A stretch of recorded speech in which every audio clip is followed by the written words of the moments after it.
Paz do Senhor, meus irmãos, mais uma vez bem-vindos a mais uma de nossas aulas das lições deste quarto trimestre. A nossa quarta aula, lição de número 4, do dia 25 de outubro de 2015. O título da nossa lição é A Queda da Raça Humana. Seja bem-vindo mais uma vez à nossa Academia de Pregadores, onde, além dos cursos teológicos, você pode participar das nossas aulas, você pode assistir às nossas aulas, aliás, e poder crescer e se preparar um pouco mais para ser usado por Deus na escola dominical. Esta que é a nossa maior agência de ensino da igreja, tá ok? Nós vamos estudar então, como eu já disse, a lição de número 4, a queda da raça humana. O texto áureo da nossa lição nos diz o seguinte: pelo que, como por um homem entrou o pecado no mundo, e pelo pecado a morte, assim também a morte passou a todos os homens. Por isso todos pecaram. Romanos, capítulo 5 e o versículo 12. Verdade prática. O pecado de Adão trouxe-nos a morte, mas a morte de Jesus Cristo garante-nos a vida eterna e plena comunhão com Deus. O objetivo geral da nossa lição é compreender que o pecado de Adão trouxe a morte, mas a morte de Jesus trouxe a vida. Meus queridos, o nosso autor Ralph Smith, no livro que eu já citei na nossa terceira aula, Teologia do Antigo Testamento, ele vai nos mostrar, vai nos ensinar que ao longo da história houve um esfriamento, um arrefecimento sobre a ideia do pecado. E o Ralph Smith, ele vai ser muito incisivo ao nos dizer que toda a história da Bíblia gira em torno do pecado. Por que gira em torno do pecado? Mas, pastor, a Bíblia gira em torno da salvação, eu sei, mas a Bíblia só vai nos trazer a ideia de salvação porque alguém pecou, porque Adão pecou. O texto áureo que nós lemos aqui nos diz que por um homem entrou um pecado no mundo. E assim o pecado passou a todas as pessoas. Passou a todas as pessoas. Dessa forma, o pecado é tratado na Bíblia com muita severidade. O pecado é tratado pela Bíblia com muita força. E ao que parece, nós estamos realmente passando por um momento de arrefecimento dessa ideia, da tragédia do pecado, na verdade. Às vezes, nós vemos algumas pessoas tratarem o pecado de modo muito tranquilo. Quantas pessoas que nos nossos dias chegam para os nossos líderes, chegam no gabinete pastoral e dizem: pastor, eu estou vivendo um problema, estou tendo um problema. Ah, pois não, meu irmão, qual o problema que você está tendo? Ah, pastor, eu cometi adultério. Não, irmão, adultério não é um problema. O adultério é um pecado. E o pecado é trágico. O pecado é tratado pela Bíblia diante da justiça de Deus. O pecado, ele nos traz sérios problemas, sérias consequências. Durante a nossa quarta lição, nós estaremos estudando a questão da queda da raça humana, as consequências do pecado, como foi que o pecado entrou no mundo. Nós vamos tratar sobre o paraíso no Éden, a tentação no paraíso e o juízo de Deus. Como foi que Deus tratou o pecado? Entretanto, nós queremos fazer algumas considerações que são pertinentes, algumas considerações que são importantes nós fazermos. A primeira consideração que nós queremos fazer vai tratar do perdão dos pecados. Durante as nossas 13 lições, nós não vamos tratar diretamente sobre o perdão dos pecados, porque nós teríamos que estudar soteriologia.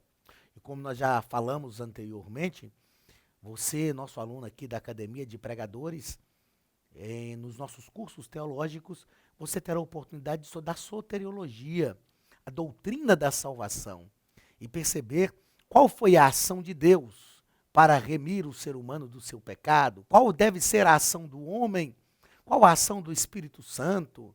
Você vai estudar sobre a Ordo Salutis, a ordem da salvação, em um dos nossos cursos teológicos. Você, com toda certeza, vai se deleitar em cada uma dessas matérias e desses assuntos tratados principalmente pela soteriologia, que envolve todas as demais doutrinas da teologia sistemática.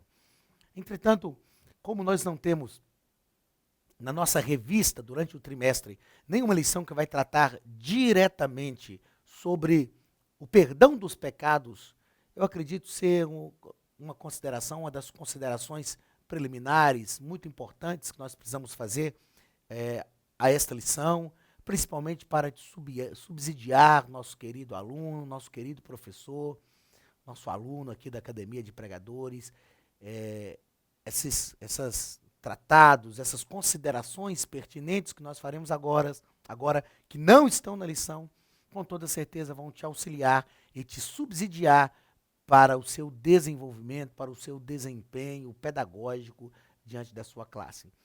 A primeira coisa que nós queremos falar, mesmo antes de tratar sobre a questão do pecado, nós queremos tratar sobre o poder do sangue de Jesus, que perdoa os nossos pecados. Quando nós estudamos sobre o poder do sangue de Jesus, nós precisamos analisar pelo menos 3 textos que são muito importantes para entendermos essa situação. O primeiro texto está na carta de Paulo aos Efésios, no capítulo 3 e o versículo 7. O texto nos diz o seguinte: Bendito Deus e Pai de nosso Senhor Jesus Cristo, o qual nos abençoou com todas as bênçãos espirituais nos lugares celestiais em Cristo, como também nos elegeu nele, antes da fundação do mundo, para que fôssemos santos, irrepreensíveis diante dele em caridade, e nos predestinou para filhos de adoção por Jesus Cristo, para si mesmo, segundo o benefício da sua vontade, para louvor e glória da sua graça, pela qual nos fez agradáveis a si no amado, em quem temos a redenção pelo seu sangue. Preste atenção nessa parte do texto. A remissão das ofensas, segundo as riquezas da sua graça. Meus queridos alunos, querido professor da escola dominical, o que nós percebemos é que o sangue de Jesus tem o poder de cuidar do nosso passado. Paulo está sendo enfático ao escrever à igreja que estava em Éfeso, dizendo que pelo sangue de Jesus, no qual nós temos a redenção, nós temos a remissão, Paulo está enfatizando que o sangue de Jesus, ele produz a remissão das nossas ofensas. Isso quer dizer que o sangue de Jesus cuidou do nosso passado. A Bíblia diz que ninguém pode intentar acusação contra os filhos de Deus, porque é Deus quem os justifica. Jesus já perdoou os nossos pecados. Não importa o que nós cometemos, não importa o que nós fizemos. Uma vez em Cristo, os nossos pecados já foram perdoados. Ninguém tem o poder de te acusar. Ninguém tem o poder de dizer que você fez isto ou aquilo, porque o sangue de Jesus já cuidou do seu passado. O sangue de Jesus já perdoou os seus pecados. Não obstante o sangue de Jesus cuidar do nosso passado, o sangue de Jesus também cuida do nosso presente. Vejamos o que nos diz a palavra de Deus na primeira epístola do apóstolo João, no capítulo 1 e o versículo 7. A Bíblia nos diz assim, um texto muito conhecido dos leitores da Bíblia: Mas se andarmos na luz, como ele na luz está, temos comunhão uns com os outros, e o sangue de Jesus Cristo, o seu Filho, nos purifica de todo o pecado. O sangue de Jesus, o seu Filho, nos purifica de todo o pecado. Isso está no presente. Meu querido aluno, querido professor da escola dominical, enfatize aos seus alunos que o sangue de Jesus, além de cuidar do nosso passado, também cuida do nosso presente. Se andarmos na luz, como ele na luz está, temos comunhão uns com os outros, e o sangue de Jesus Cristo, seu Filho, nos purifica de todo o pecado.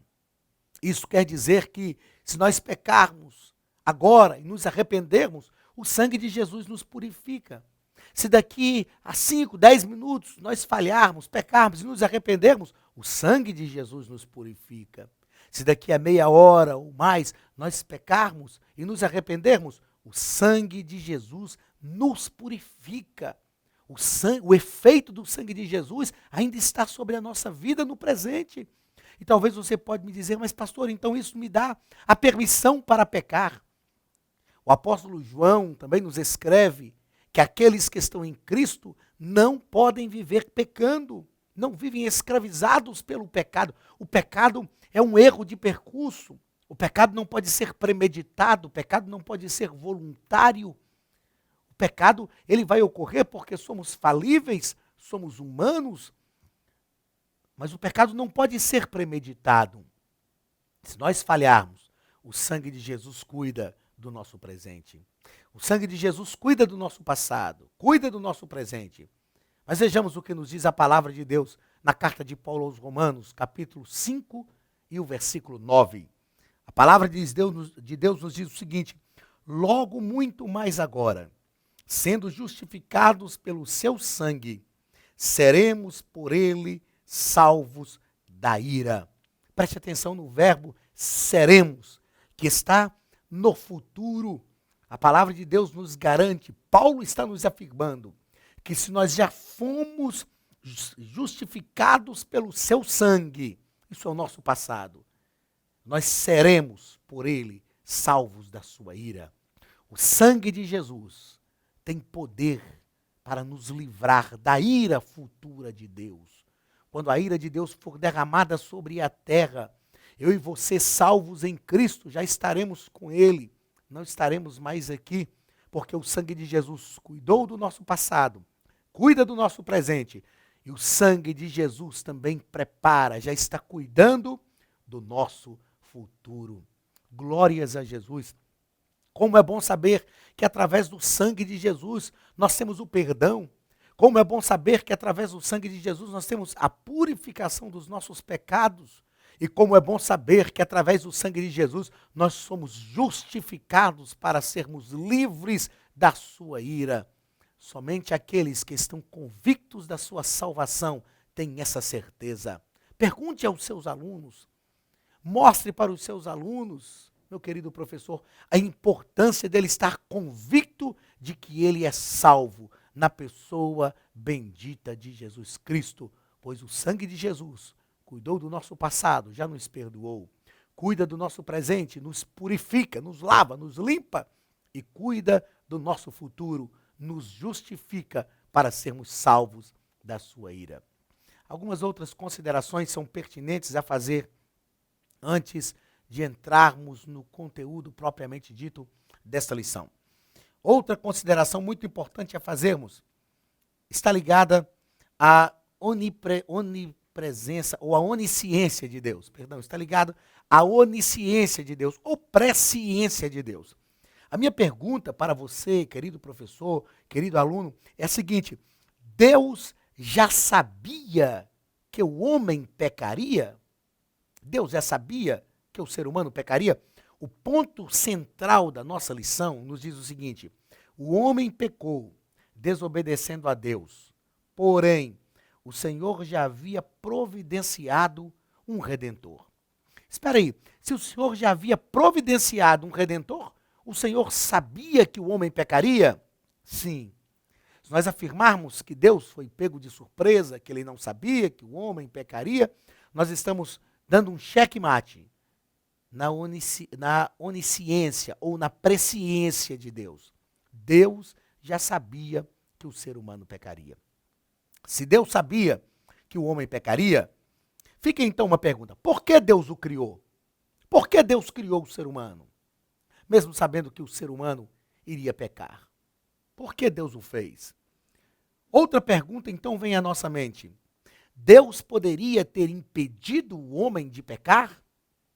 Nós já falamos aqui em uma das nossas outras aulas que sempre que alguém te perguntar se Deus poderia fazer alguma coisa, sempre responde que pode, porque Deus pode todas as coisas. Deus poderia ter impedido o ser humano de pecar? Sem dúvida nenhuma.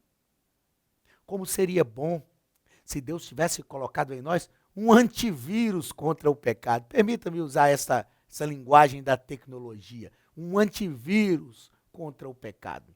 Existem antivírus que são tão poderosos que se você tenta abrir um arquivo no seu computador, se você instalar algum desse tipo de antivírus, se você tentar abrir um arquivo, ele vai te dizer que o arquivo está contaminado. E se você insistir em abrir o arquivo contaminado, ele vai reiniciar a sua máquina, para que o seu computador não seja contaminado. Já pensou se Deus tivesse colocado em nós um antivírus contra o pecado? Se toda vez que nós tentássemos pecar, nós não conseguíssemos, como seria bom, como seria bom. Mas Deus não fez assim. Deus sabia que o ser humano iria pecar. E Deus não o impediu de pecar. Deus podia, mas não o impediu. Outra pergunta, então, vem à nossa mente. Se Deus poderia impedir e não fez, o ser humano tem culpa de ter pecado? Talvez você pode dizer, pastor, mas olha, cuidado que o senhor vai entrar em uma seara muito complicada. Mas de propósito eu quero trilhar este caminho, porque é um caminho que o movimento da nova era trilha. É um caminho que muitos céticos passam para tentar tirar a responsabilidade do ser humano pelo pecado cometido. Alguns afirmam o seguinte: Deus fez o ser humano sabendo que ele ia pecar. Poderia impedi-lo e não impediu.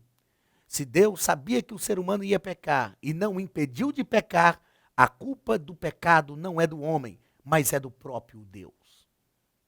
Está errado, está equivocado. Essa afirmação é herética e vai de encontro com o projeto de Deus. Nós continuaremos nesse raciocínio para tratarmos de algumas questões que eu já irei lhe responder.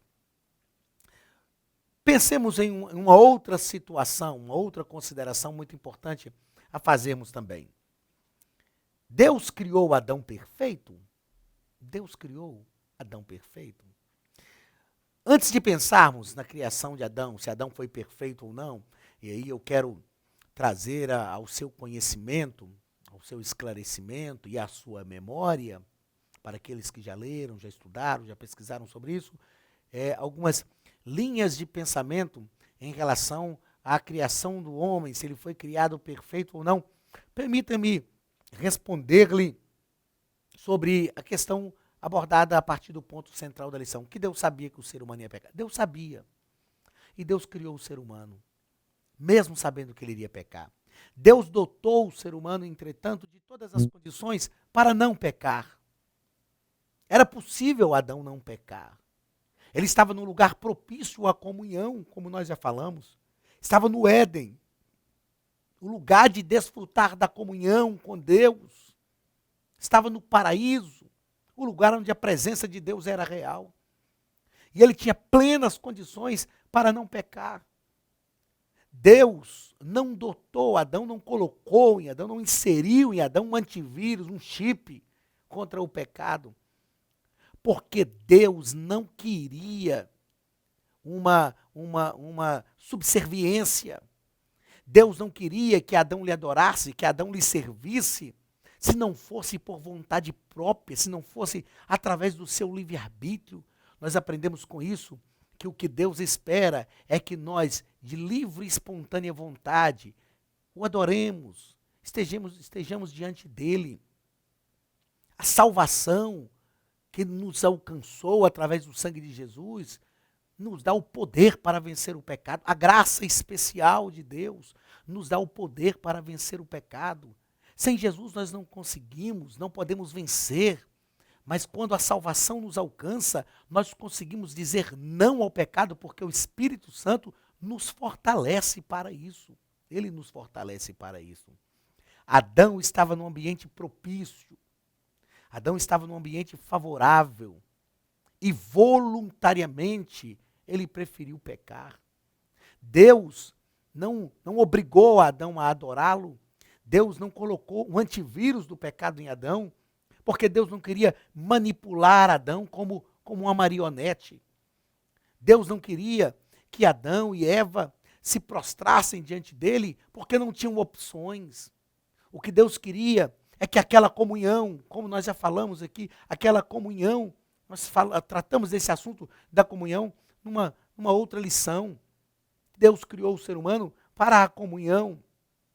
Deus queria que aquela comunhão que eles compartilhavam, Deus queria que gerasse uma gratidão, gerasse uma adoração a Ele.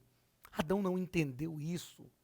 A culpa de Adão ter pecado não é de Deus. Deus o fez livre, e o livre-arbítrio é uma das características dos atributos comunicáveis de Deus na nossa vida. Nós já lhe falamos sobre isso, ao fazer um dos nossos cursos teológicos aqui na Academia de Pregadores, estudar teontologia, você estudará sobre os atributos comunicáveis e atributos incomunicáveis de Deus. O livre-arbítrio que Adão estava exercendo naquele momento é uma característica dos atributos comunicáveis de Deus, poder de decisão. Nós já falamos na lição de número 3 que Deus permitiu que Adão dominasse. Só Deus faz isso.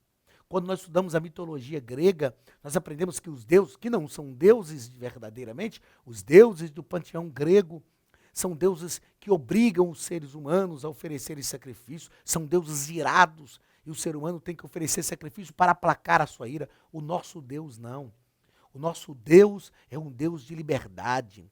O nosso Deus é um Deus que compartilha o seu poder, o seu governo. Ele não dá o seu poder, a sua glória para ninguém, mas ele compartilha, ele dá autoridade. Ele fez isso com Adão.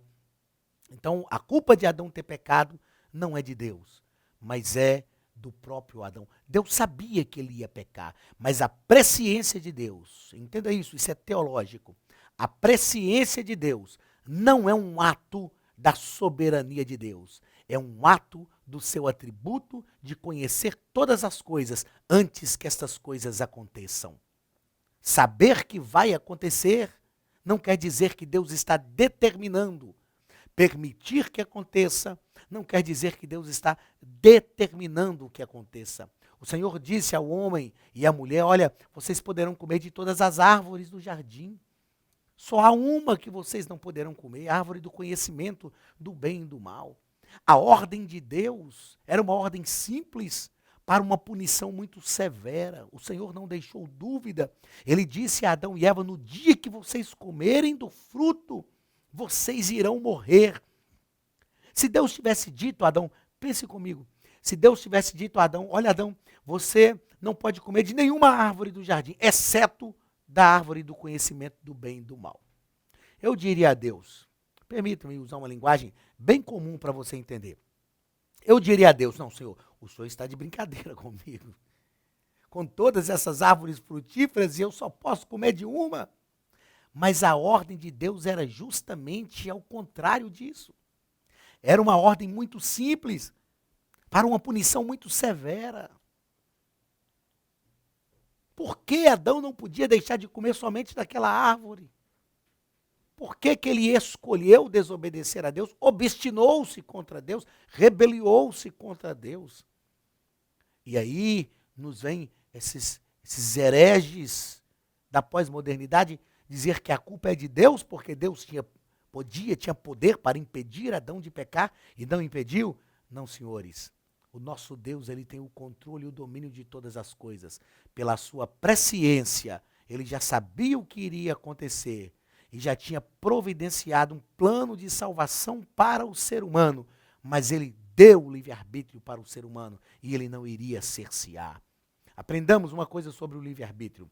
Eu me lembro de uma ocasião em que eu fui pregar em um congresso e tinha sido convidado para pregar. Quando estávamos no culto, no sábado, o pastor da igreja, o pastor local, sentou-se do meu lado e disse, olha pastor, o nosso pastor presidente está conosco hoje.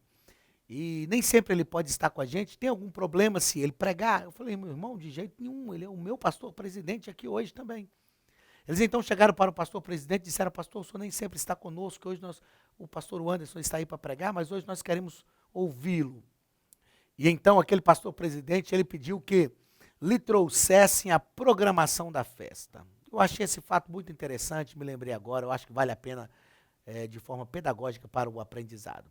Então eles trouxeram para o pastor uma folha com a programação da festa. E o pastor, sentado do meu lado, com aquela folha na mão, ele fez a seguinte pergunta: quem foi que assinou essa programação permitindo que ela acontecesse do jeito que está? E o pastor local, então, ele respondeu: foi o senhor, o nome do senhor está aqui embaixo, como pastor presidente, foi o senhor. E ele disse: e na programação que eu assinei, autorizando que ela acontecesse do jeito que ela está aqui, quem é o pregador de hoje? E aí, automaticamente, o pastor local respondeu: é o pastor Anderson. E aquele pastor, de forma sábia, isso me produziu um grande aprendizado, ele disse: se eu assinei essa programação dizendo que ela aconteceria como ela deve acontecer hoje, eu não vou pregar. E ele disse: sabe por que eu não vou pregar? Porque eu não posso ir contra mim mesmo. Eu já assinei a programação dizendo que o pastor Anderson vai pregar, então é ele que vai pregar, porque se eu revogar isso, eu estou indo contra mim mesmo. Que aprendizado glorioso. Pastor, mas o que isso tem a ver com a questão do livre-arbítrio? Tudo. Deus nos deu o livre-arbítrio.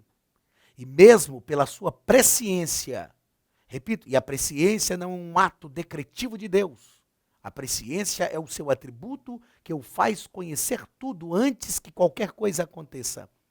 Se Deus, pela sua presciência e pela sua soberania, já nos forneceu o livre-arbítrio, mesmo sabendo pela sua presciência que nós usaremos o livre-arbítrio para o mal, Deus jamais irá cercear o nosso livre-arbítrio, porque desta forma ele estaria indo contra ele mesmo. A culpa de Adão ter pecado é dele e não de Deus. Deus é presciente, mas Deus não vai contra si mesmo. Pensemos então na consideração sobre a questão de Deus ter criado ou não Adão perfeito. Deus criou Adão perfeito? Se a resposta for sim, eu preciso então lhe fazer uma outra pergunta. Deus é perfeito? Com toda certeza, você vai responder que sim. Por que Deus não peca? Eu me lembro de um aluno que chegou numa sala uma vez e disse: professor, o que é impossível para Deus? E eu lhe disse: nada, porque a Bíblia diz que não há impossíveis para Deus. E ele disse: não, o senhor está enganado. É impossível Deus pecar. E quando nós afirmamos assim, fica parecendo que nós estamos querendo dizer que tem um belo dia que Deus acorda. Lógico que Deus não acorda porque Deus não dorme, não dormita, mas usando aqui o princípio da acomodação divina que eu já ensinei na aula de número 3, Deus levanta assim durante um dia e diz: ah, mas hoje eu queria pecar, mas eu não posso porque eu sou Deus. Por mais que Deus se esforce para pecar, Deus não consegue pecar porque Ele é Deus. Não, isso está errado. Eu disse ao aluno, brinquei com ele, permita-me também fazer essa brincadeira aqui, eu disse para ele: meu filho, não viaja na maionese. Não viaja na maionese. Porque Deus não peca, não é porque Ele pode ou não pecar. Não é porque Deus vai se esforçar e por ser Deus Ele não vai conseguir. Deus não peca é porque Ele é Deus. Deus não peca porque quando nós pensamos na divindade, nós já extinguimos qualquer ideia de pecado. Deus não peca porque Ele é perfeito. Então, Deus é perfeito? É. Por que Deus não peca? A resposta correta é: porque Deus é perfeito. Então eu lhe pergunto, se Deus não peca porque Ele é perfeito, eu repito a pergunta: Deus criou Adão perfeito? Deus criou Adão propenso ao pecado? Havia possibilidade em Adão de pecar? Havia. A prova de que havia é que Adão pecou. Ele era vulnerável ao pecado. Ele era vulnerável ao pecado. Algumas pessoas, então, heréticas, na verdade, vão nos ensinar que Deus estava só manipulando as coisas. Que Deus sabia que Adão ia pecar, que Deus criou Adão propenso, vulnerável ao pecado. E o que Deus queria era isso mesmo, que Adão pecasse. Porque Adão pecando, Deus poderia livrá-lo. Deus poderia salvá-lo. E Adão seria, então, eternamente grato a Deus. Dessa forma, nós estamos afirmando que Deus queria que o homem caísse a fim de salvá-lo, de forma que o homem fosse obrigado a oferecer adoração contra ele. Isso vai de encontro ao caráter de Deus. A Bíblia nos diz que Deus a ninguém tenta. Deus a ninguém tenta. Alguns teólogos, então, dentro dessas linhas de pensamento que eu lhes disse, alguns teólogos afirmam que Deus não criou Adão perfeito, que Deus criou Adão neutro. Neutro. Que Deus não criou Adão nem perfeito e nem imperfeito. Que Deus criou Adão neutro. É muito fácil uma afirmação dessa, porque, na verdade, como diz um dito popular, através dessa afirmação nós ficamos em cima do muro. Não falamos que Deus criou Adão perfeito, porque ele pecou. Se Deus é perfeito e não pode pecar, quer dizer que Deus não criou Adão perfeito. Ok? Se Deus é perfeito, vou repetir. Se Deus é perfeito e não pode pecar porque ele é perfeito e Adão pecou, isso quer dizer que Deus não criou Adão perfeito. Se eu digo que Deus não criou Adão perfeito, mas também não criou Adão imperfeito, eu fico em cima do muro e digo então que Deus criou Adão neutro. Na verdade, essa afirmação está incorreta. Quando nós estudamos a matéria de antropologia, ou como preferem alguns, teantropologia, que é a antropologia à luz da Bíblia. O termo antropologia vem do grego anthropos, mas logia, anthropos é homem, então eu estudo ou tratado a respeito do homem. A teantropologia, eu estudo ou tratado a respeito do homem à luz da teologia. Você, nosso caro aluno da Academia de Pregadores, repito, em um dos cursos teológicos você vai estudar a teantropologia e com toda certeza vai se especializar em algumas dessas áreas. Nós aprendemos então ao estudar a teantropologia que Deus criou Adão perfeito. Perfeito. Você, pastor, mas você acabou de afirmar que Deus é perfeito e não peca. E Adão pecou, então Adão não foi criado perfeito. Foi. Nós precisamos entender uma coisa, que tudo, guarde esta frase em seu coração. Tudo o que Deus faz é perfeito para aquilo que ele criou. Eu vou repetir. Tudo o que Deus faz é perfeito para aquilo que ele criou. Deus criou Adão perfeito. Porém, Deus criou Adão perfeito para ser homem e não para ser Deus. O problema de Adão foi que ele quis ser igual a Deus. Para que você compreenda, imagine que a gente chegue no templo da nossa igreja, onde a nossa igreja se reúne. A igreja é o corpo de Cristo e se reúne num templo, no lugar onde a nossa comunidade de fé se reúne. Imagine que lá naquele banco, naquela cadeira, quando você vai se assentar, você vê que tem um prego que está com a cabeça do prego para cima, que pode rasgar a roupa, desfiar a roupa. Então você quer bater aquele prego, para não machucar ninguém, nem estragar a roupa de ninguém. Eu posso pegar o meu celular, o aparelho celular, e bater aquele prego? Posso. Eu brinco e digo, posso, porque o celular é meu. Eu vou conseguir afundar aquele prego? Vou. Dependendo da madeira, se não for uma madeira muito dura, eu vou. Só que uma coisa vai acontecer. Eu vou estragar o celular. Por quê? Porque o celular não foi feito para isso. O aparelho celular não foi feito para isso. Para bater o prego, nós temos um martelo. Então, dentro dessa linha de raciocínio, nós diríamos o seguinte: o que é perfeito para bater o prego? O martelo ou o celular? Logicamente, o martelo. Mas se eu quiser fazer uma ligação telefônica para alguém, eu não conseguirei ligar de um martelo, porque o martelo não é perfeito para isso. Compreendeu o raciocínio? Então, o que é perfeito para bater o prego é o martelo. E o que é perfeito, desde que tenha condições adequadas para fazer uma ligação, é o aparelho celular, dentro dessa nossa linha de raciocínio. Eu quero que você entenda o seguinte: Deus criou Adão perfeito. Deus criou Adão perfeito para ser homem.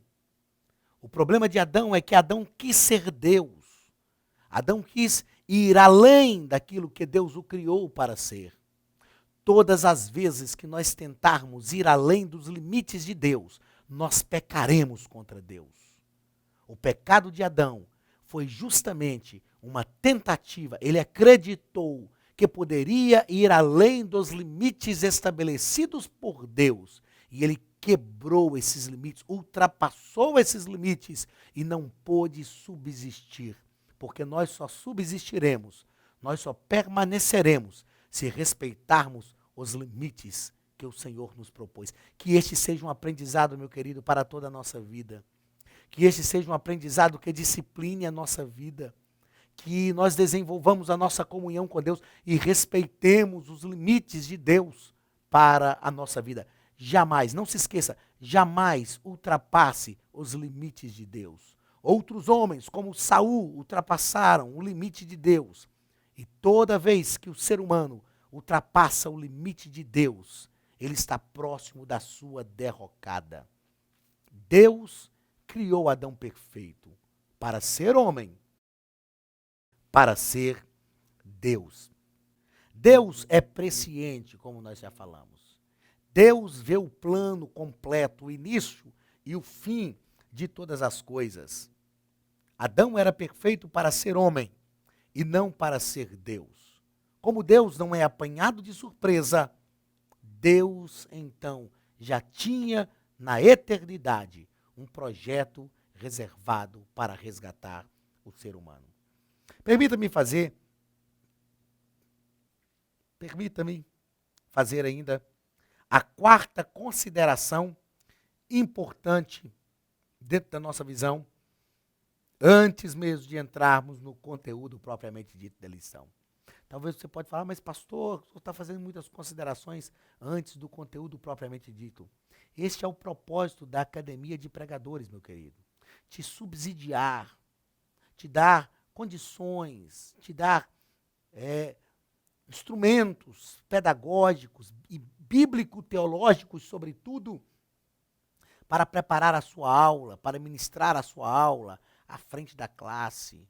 Como já falamos, que bom que, com toda certeza, esse assunto ministrado pela Academia dos Pregadores, os cursos ministrados pela Academia dos Pregadores, vão transformar a sua vida, o seu conhecimento de Deus, vão te tornar um melhor adorador, como nós já abordamos aqui na lição de número 3. Que bênção que isto vai acontecer para a sua vida, mas o nosso grande objetivo é subsidiar você, professor, você futuro professor da escola dominical, com equipamentos, com armas bíblico-teológicas que te fornecerão condições melhores, mais arrojadas, mais preparadas para ministrar a sua lição. Então, permita-me, a quarta consideração importante, permita-me fazer uma quarta consideração pertinente e após isso nós entramos diretamente no assunto da nossa lição. Como o pecado de Adão se perpetuou por toda a raça humana. O que eu e você temos a ver com o pecado de Adão? Eu me lembro que na minha adolescência eu comecei a me perguntar, se Adão pecou, qual é a minha culpa nisso? Por que o pecado de Adão, por que é o que nós chamamos de pecado, o original? E alguns estudiosos, e entre eles estou eu, que chamam de pecado das origens, vão tratar como pecado original, e na matéria de amartiologia, dos nossos cursos teológicos, você vai aprender sobre isso aqui na Academia dos Pregadores. Você vai aprender sobre o pecado original e alguns estudiosos vão tratar de pecado das origens. O que é, então, o pecado original e o pecado das origens?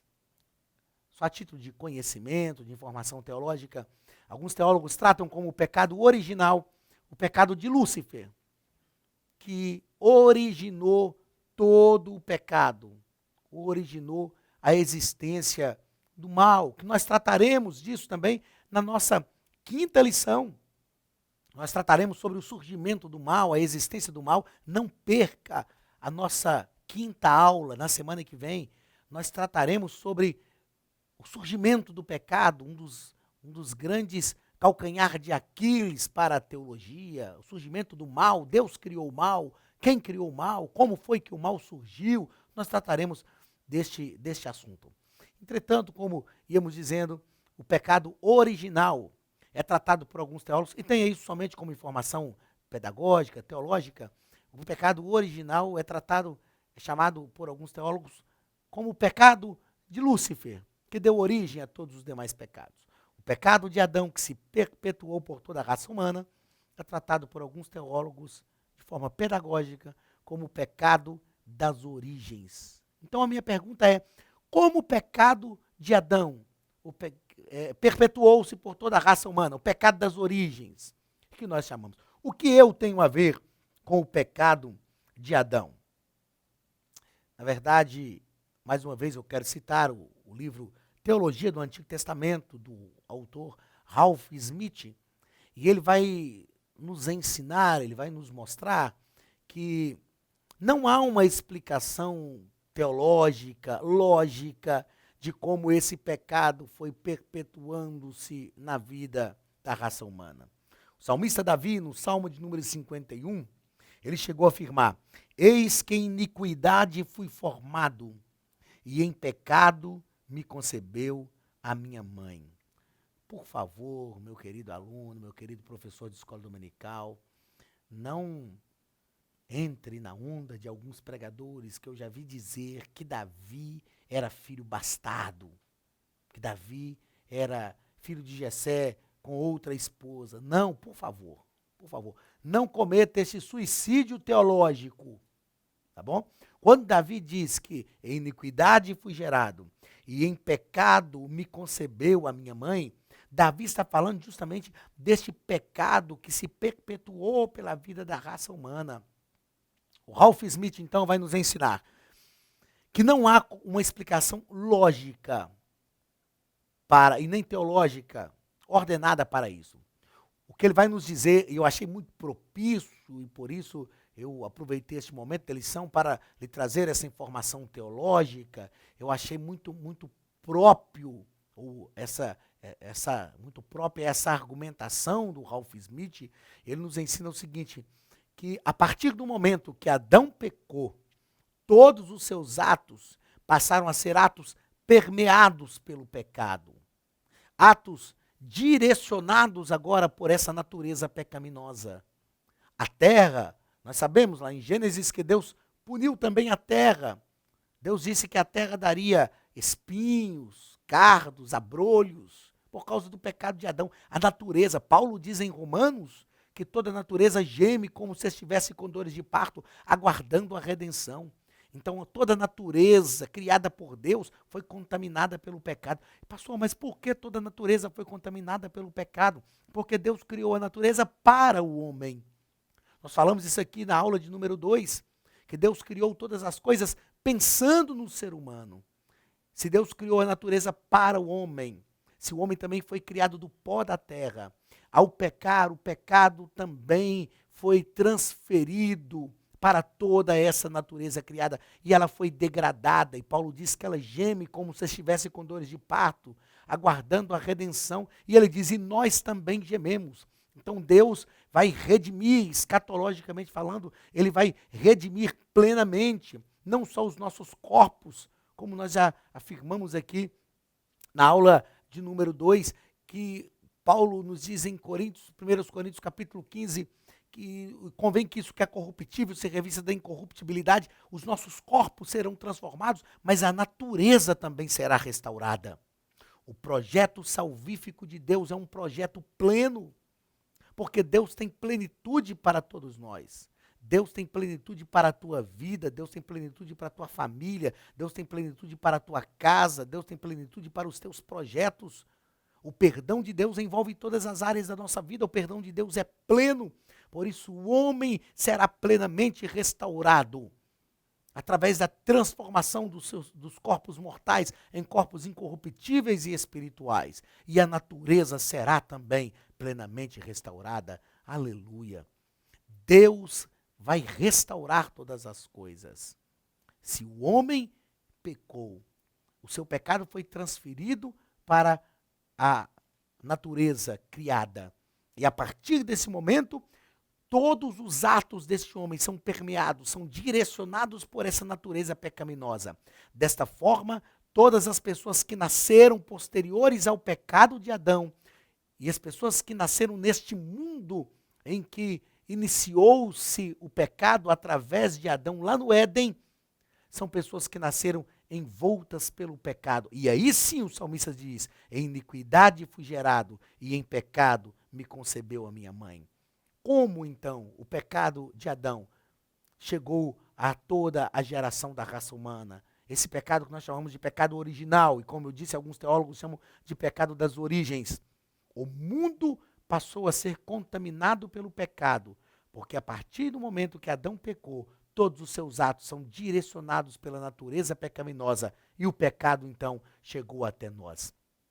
Lá em Gênesis, se não me falha a memória, capítulo 5, quando Deus estava prestes a destruir a terra com o dilúvio, o Senhor disse: não contenderei mais com o homem, porque o homem é mau desde a sua meninice.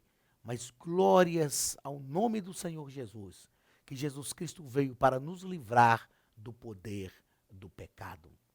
Jesus Cristo veio para nos livrar do poder do pecado.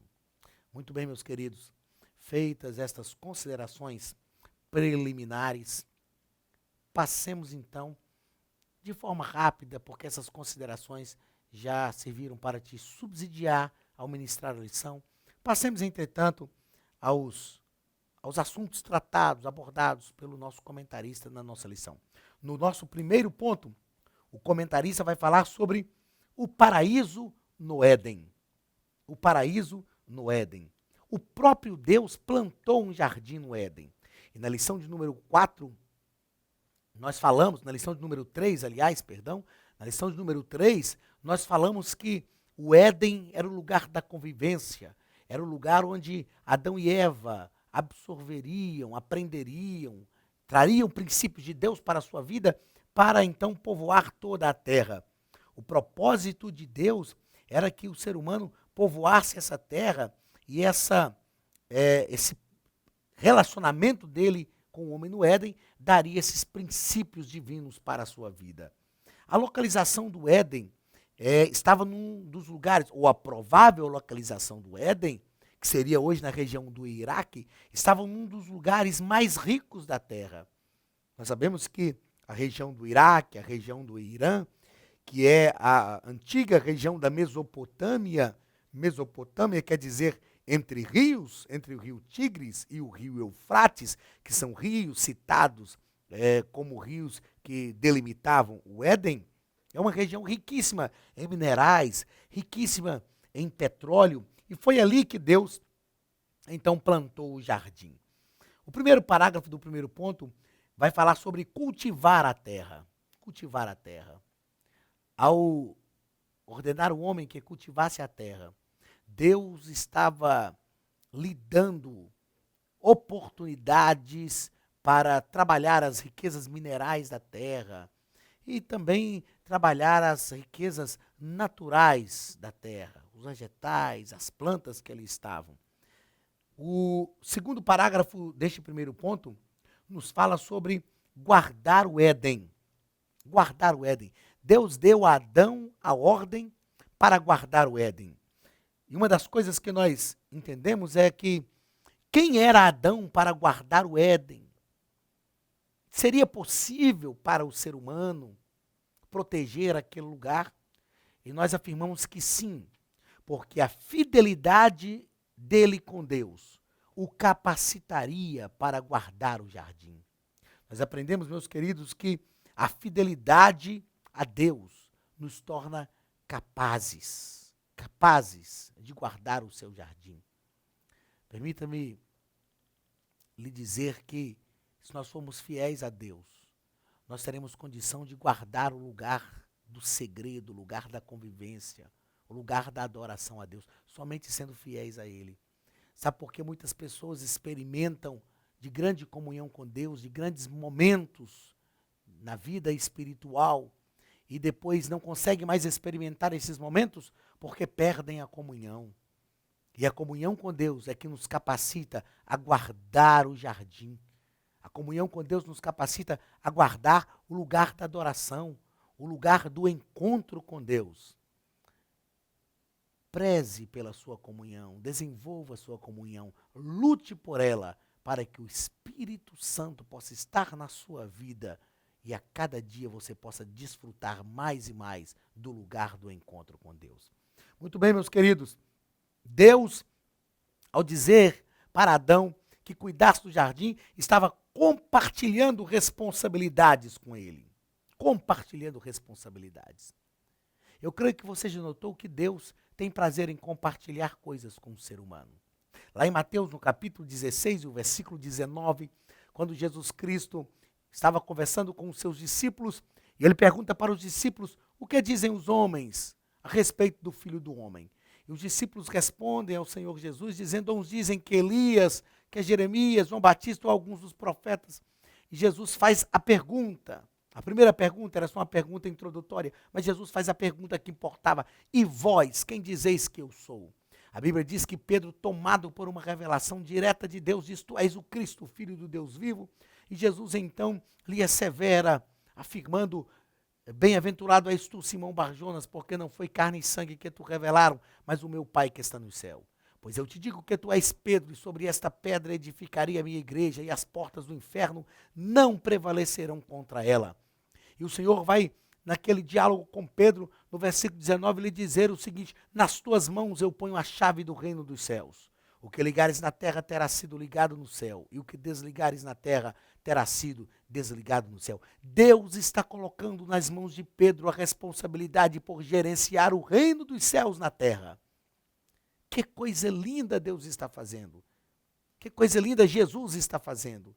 Jesus está compartilhando com Pedro a gerência do reino dos céus na terra. Ele, como o próprio Deus encarnado, está dizendo, nas tuas mãos eu ponho as chaves. E lá no Éden, Deus já estava fazendo um prenúncio disto, ao dizer a Adão, cuide do jardim, cuide do jardim.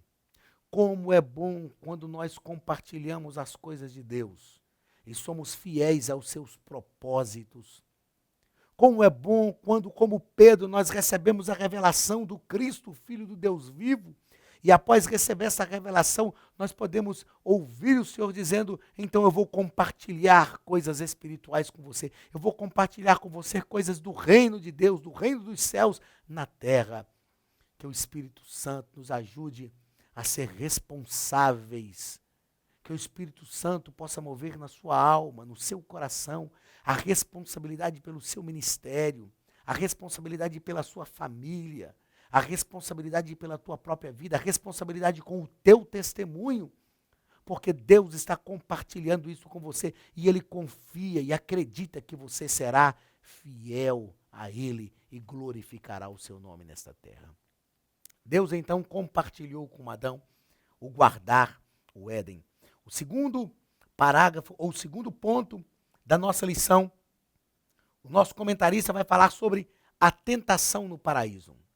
Me chama a atenção que mesmo sendo o Éden um lugar perfeito, um lugar de encontro de Deus com o homem, de comunhão, o tentador estava ali. O tentador estava ali. Deus permitiu que ele estivesse ali.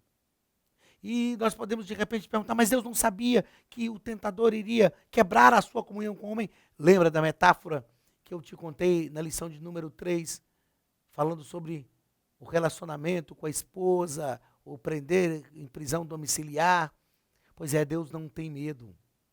Deus não tem medo. Deus não precisa prender ninguém para garantir que essa pessoa o ame. Porque Deus tem convicção do que Ele é. Eu afirmo que Deus não tem medo de ser traído. Deus tem plena certeza de que Ele é e que ninguém poderá sobrepujá-lo. O livro do profeta Oséias vai nos ensinar sobre isso. Quando nós estudamos a matéria de panorama do Antigo Testamento, que você, nosso aluno aqui da Academia de Pregadores, vai estudar nos nossos cursos teológicos, nós aprendemos sobre o livro do profeta Oséias, quando Deus o manda casar com uma mulher de prostituições, e depois a mulher o trai, e Deus o manda buscar de novo, e ele busca a mulher, e a mulher o trai de novo, e Deus o manda buscar, e a mulher o trai de novo, e pela terceira vez Deus manda Oséias buscar a sua esposa. Deus está dizendo para Israel, eu não tenho medo de ser traído, porque vocês não encontrarão ninguém melhor do que eu. Não há ninguém melhor do que Deus. Vale a pena ser fiel a Ele. Eu e você podemos ir para o mundo e até desfrutar de alguns prazeres carnais. Mas nós vamos perceber ao final de todas as coisas que os prazeres que Deus tem para nós são maiores e melhores do que os prazeres que o mundo dá. O tentador estava ali no Éden, mas Adão precisava tão somente ser fiel a Deus. Adão precisava entender que o que Deus tinha para lhe oferecer e o que Deus estava lhe oferecendo era melhor do que aquilo que o tentador estava lhe propondo. Sejamos fiéis a Deus em todos os momentos da nossa vida e Ele permanecerá fiel conosco em todas as situações. Meu querido, qual foi então o cerne da tentação, o centro da tentação? O que fez, na verdade, foi simplesmente um fruto. O que fez, na verdade, Adão e Eva pecarem. Vejamos o que diz Gênesis capítulo 3, do versículo 1 ao versículo 5.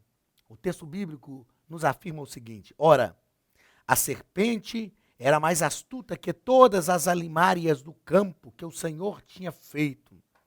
E esta disse à mulher: é assim que Deus disse, não comereis de toda árvore do jardim? E disse a mulher à serpente: do fruto das árvores do jardim comeremos, mas do fruto da árvore que está no meio do jardim, disse Deus, não comereis dele, nem nele tocareis. Olha, a ordem era expressa e severa, para que não morrais. Então a serpente disse à mulher: certamente não morrereis, porque Deus sabe que no dia em que dele comerdes, se abrirão os vossos olhos e sereis como Deus, sabendo o bem e o mal.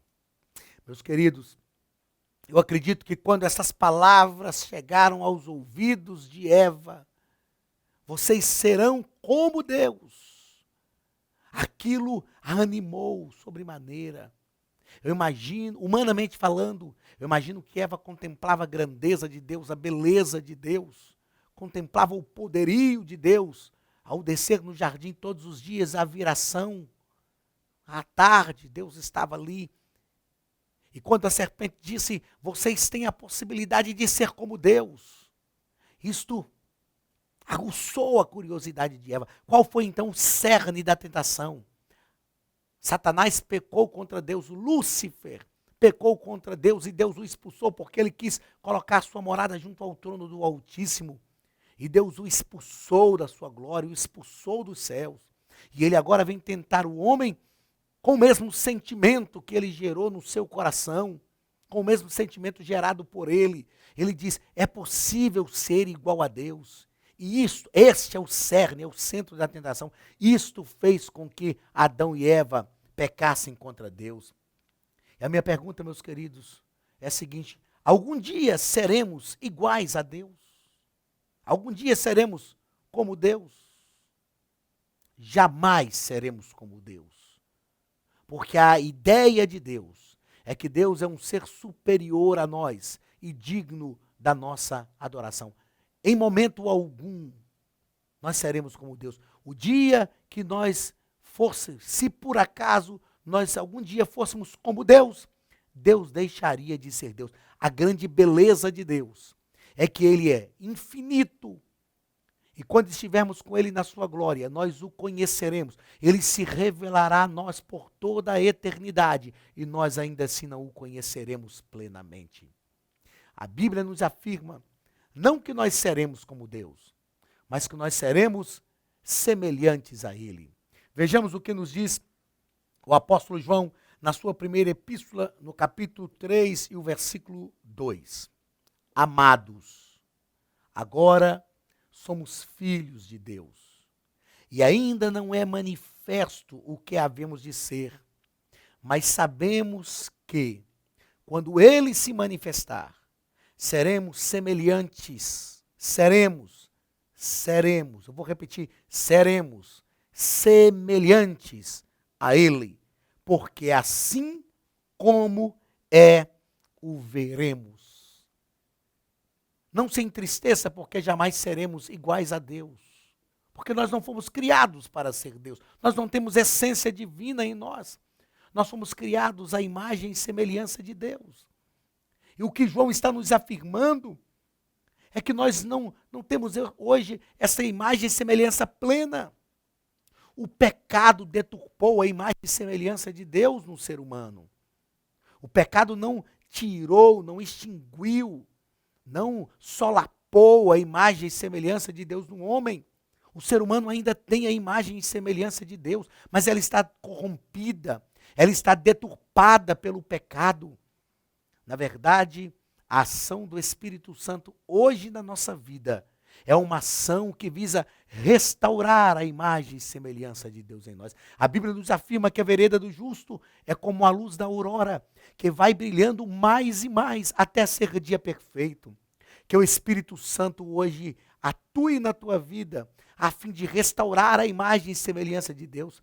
Que hoje seja mais um dia onde a imagem e semelhança de Deus seja restaurada na sua vida pelo poder da ação do Espírito Santo, porque o Espírito Santo está restaurando, ele está restaurando, bendito seja o nome maravilhoso do Senhor. Como é bom saber que estamos sendo restaurados, como é bom saber que o Espírito Santo está reorganizando a imagem e semelhança de Deus em nós.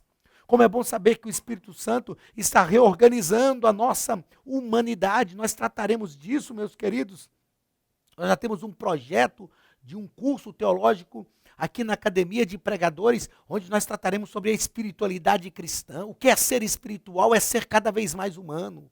Que o Espírito Santo hoje te humanize, amanhã que ele continue te humanizando, que depois de amanhã essa humanização se perpetue durante toda a nossa vida aqui nesta terra, porque ele está restaurando a imagem e semelhança de Deus em nós, até o dia que formos plenamente transformados, e assim como ele é, o veremos. Glória seja dada ao nome maravilhoso do Senhor Jesus.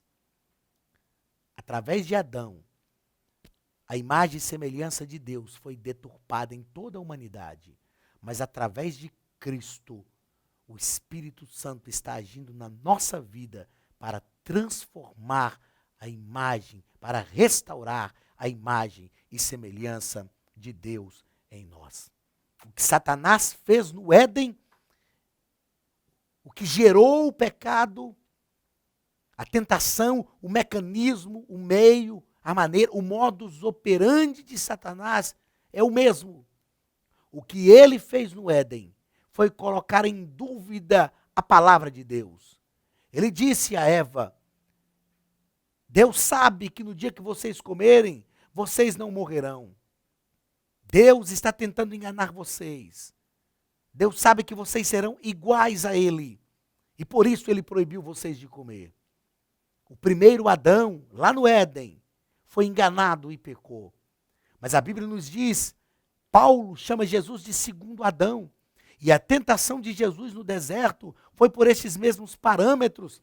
A Bíblia diz que Jesus passara pelo batismo, o Espírito Santo veio sobre ele na forma corpórea de uma pomba, e ouve-se a voz de Deus dizendo: este é o meu filho amado, em quem me comprazo a ele ouvir. Jesus saiu ali do batismo e foi levado pelo Espírito ao deserto para ser tentado. E quando chega no deserto, da mesma forma que Satanás tentou Adão lá no Éden, ele vai tentar Jesus no deserto dizendo: se tu és o Filho de Deus, faça isto, faça aquilo. Se Jesus atende à voz de Satanás, Jesus estava, assim como Adão, duvidando daquilo que Deus tinha dito como certo. Deus tinha dito: este é o meu filho amado, em quem eu tenho deposito, em quem eu tenho ou deposito todo o meu prazer. Quando Satanás chega no deserto e diz a Jesus: se tu és o Filho de Deus, Jesus não precisava fazer nada, porque ele tinha a convicção daquilo que o próprio Pai tinha dito. E Jesus então venceu o pecado. O segundo Adão venceu. Se por um homem entrou o pecado no mundo, por um homem entrou a salvação. Se o primeiro Adão pecou e através dele veio a morte, o segundo Adão foi fiel e através dele todos nós alcançamos a salvação.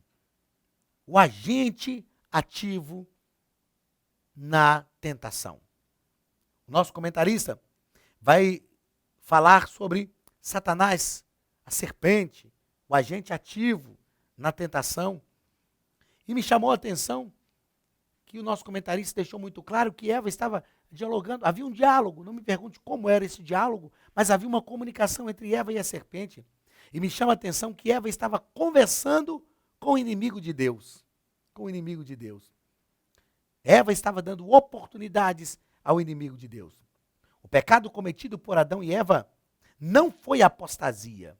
A apostasia está descrita em Hebreus capítulo 6, do versículo 4 ao 6, quando o escritor aos Hebreus diz o seguinte: porque é impossível que os que já uma vez foram iluminados e provaram o dom celestial, e se fizeram participantes do Espírito Santo, e provaram a boa palavra de Deus, as virtudes do século futuro, e recaíram, sejam outra vez renovados para arrependimento, pois assim quanto a eles, de novo, crucificam o Filho de Deus e o expõem ao vitupério. O pecado de Adão e Eva não foi a apostasia, mas o pecado de Adão e Eva foi a rebelião. Eles se rebelaram. Uma tentativa frustrada. Eles tentaram tomar as rédeas da sua vida das mãos de Deus e ficaram inteiramente frustrados. No segundo parágrafo, o nosso comentarista vai falar sobre o agente passivo na tentação. Adão e Eva foram tentados. Como nós já falamos, Gênesis capítulo 3, versículos 6 e 7, o texto bíblico nos diz o seguinte: e vendo a mulher que aquela árvore era boa para se comer, e agradável aos olhos, e árvore desejável para dar entendimento, tomou do seu fruto e comeu, e deu também a seu marido, e ele comeu com ela. Então foram abertos os olhos de ambos, e conheceram que estavam nus, e cozeram folhas de figueiras, e fizeram para si aventais. Preste atenção que o texto nos diz que os olhos de ambos foram abertos. Ambos comeram, e os olhos de ambos foram abertos. A consumação do pecado não se deu tão somente quando Eva comeu do fruto, mas quando Eva também dado o fruto para o seu marido, e ambos, juntos, eles comeram, e os olhos de ambos se abriram. Ali estava consumado o pecado. Eles foram tentados, sofreram uma tentação externa. Por isso, foram agentes passivos na tentação, mas têm responsabilidades por isso, porque eles conheciam a Deus, estavam com Deus e tinham toda a condição para não pecar. Passemos ao terceiro e último ponto da nossa lição. Eu sei que esta nossa quarta aula é uma aula, já está sendo uma aula mais extensa, mas isso é devido às considerações que nós precisamos realmente fazer para subsidiar vocês. Passemos ao terceiro e último ponto da nossa lição. O juízo de Deus. O juízo de Deus vindica a sua justiça. Deus é justo e, por ser justo, ele não deixará de exercer o seu juízo. Tem muitas pessoas que dizem: mas Deus é tão misericordioso, Deus é tão bondoso, ele não vai exercer a sua justiça. Quando nós estudamos teontologia, a doutrina do ser de Deus, eu sempre ensino que Deus é equilibrado em todos os seus atributos. Nós, os seres humanos, que perdemos o equilíbrio, temos algumas qualidades que são mais incisivas na nossa vida, e temos ascendência em algumas coisas e outras não, mas Deus não. Deus é equilibrado em seus atributos. Eu costumo dizer que Deus é tão bom quanto severo. Deus é tão misericordioso quanto justo. O pecado surgiu e ele precisava executar a sua justiça. Ele precisava vindicar a sua justiça. Assim como nós já falamos que Deus não pode negar a si mesmo, ele não pode ir contra ele mesmo.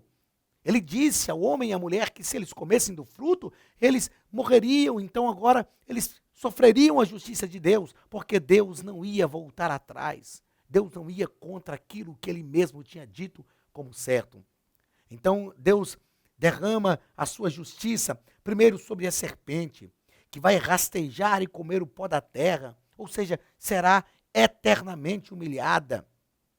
A serpente poderia até ferir o calcanhar da semente da mulher, mas ela teria sua cabeça esmagada pela semente da mulher. O que Deus está dizendo para a serpente é: olha, você até pode ferir o calcanhar da semente da mulher, mas a sua cabeça será esmagada. A justiça de Deus estava vindicada, decretada sobre a serpente. A justiça de Deus veio também sobre a mulher. Com dor terás filhos, multiplicarei grandemente a tua dor ao teres filho, o teu desejo será para o teu marido. Mas nós entendemos, meus queridos e amados, que até os atos de justiça de Deus são permeados pelo seu amor e pela sua misericórdia. Glória seja dada ao nome do Senhor por isso. Ainda bem que o Senhor não nos trata segundo o que nós merecemos. Ainda bem que o Senhor nos trata através da sua justiça, através da sua misericórdia, até os seus atos de justiça são permeados pela sua misericórdia e pelo seu amor. Deus te ama e todos os atos de Deus para a sua vida estão permeados pela sua misericórdia e pelo seu amor. Mesmo vindicando a sua justiça sobre Eva, o Senhor está colocando Eva como sua auxiliar na redenção de todos os pecadores. Porque ele diz: olha, Eva, você pecou e a justiça cairá sobre você, mas a mulher vai gerar uma semente que vai pisar a cabeça da serpente. Aleluia! A mulher vai gerar uma semente que vai remir a humanidade do pecado. A mulher vai gerar uma semente que vai fazer com que a humanidade seja restaurada, seja religada, seja direcionada, levada novamente para a comunhão com o seu Deus, a comunhão do Éden. Estamos de volta ao Éden. Estamos de volta ao lugar da comunhão. Bendito seja o nome de Jesus. Um dia estaremos de novo com o Senhor, face a face, assim como Adão e Eva estavam no Éden. Um dia nós estaremos de volta, porque o Senhor prometeu. A semente da mulher já nasceu, Jesus já nasceu, e em breve Ele esmagará Satanás debaixo dos nossos pés. Em breve Ele vai remir plenamente a humanidade e nós estaremos de volta ao jardim secreto de Deus. A justiça de Deus também foi vindicada sobre o homem. Adão iria agora não somente cuidar da terra, mas a terra ia produzir espinhos, cardos, abrolhos, e ele precisaria arar a terra. O Senhor disse: do suor do teu rosto você vai comer, este será o teu castigo. Mas glórias a Jesus, porque o Senhor nos remiu. Bendito seja o seu nome, porque Ele nos remiu. O que nós precisamos entender, meus queridos, é que, como disse Jó, os planos do Senhor não podem ser frustrados. Os planos de Deus a tudo sobrepuja. Ele não pode ser surpreendido. O cordeiro que foi morto antes ou desde a fundação do mundo está pronto para remir os nossos pecados. Já estava ali no Éden, pronto para remir os nossos pecados. O primeiro Adão pecou e degradou toda a raça humana, mas o segundo Adão era agora vitorioso, é agora vitorioso e capaz de redimir toda a humanidade. Na sua primeira carta aos Coríntios, no capítulo 15, o versículo 45 e 47, Paulo nos escreve dizendo: assim está escrito, o primeiro homem, Adão, foi feito em alma vivente. O último Adão, que é Cristo Jesus, em espírito vivificante. O primeiro homem da terra é terreno, o segundo homem do céu, e ele é Senhor. Que o Espírito Santo, meu querido, possa fortalecer o teu coração. Que esta palavra ache guarida em teu coração e na tua alma. E que neste final da nossa quarta lição, da nossa quarta aula, você possa entender que o Senhor te resgatou, o Senhor nos remiu e Ele nos deu o poder que vence o pecado. A lição de número 4, nós tratamos sobre a queda da raça humana, tratamos sobre o paraíso no Éden, a tentação no paraíso e o juízo de Deus. Que o Senhor te abençoe, que o Senhor te guarde, que esta seja a nossa grande esperança e a nossa expectativa, que o sangue de Jesus está sobre a nossa vida. Muito obrigado pela tua fidelidade, obrigado pela tua presença, meu querido aluno, meu querido professor de escola dominical. Na semana que vem, nós estaremos juntos novamente na lição de número 5. Traga mais pessoas. Nós contamos com você. Chame outros amigos para que possam também fazer parte desta tão grande e linda parceria que o Senhor tem nos dado através da Academia de Pregadores. Pois o objetivo da Academia de Pregadores é te fortalecer, é te munir com armas, com equipamentos, com subsídios, para que o nome de Jesus seja glorificado através da sua vida. Que Deus te abençoe, que o Espírito Santo esteja sobre a sua vida e que o Senhor te use muito mais para a glória do seu nome e crescimento do seu reino na terra. A paz do Senhor e até a nossa próxima aula. Deus te abençoe.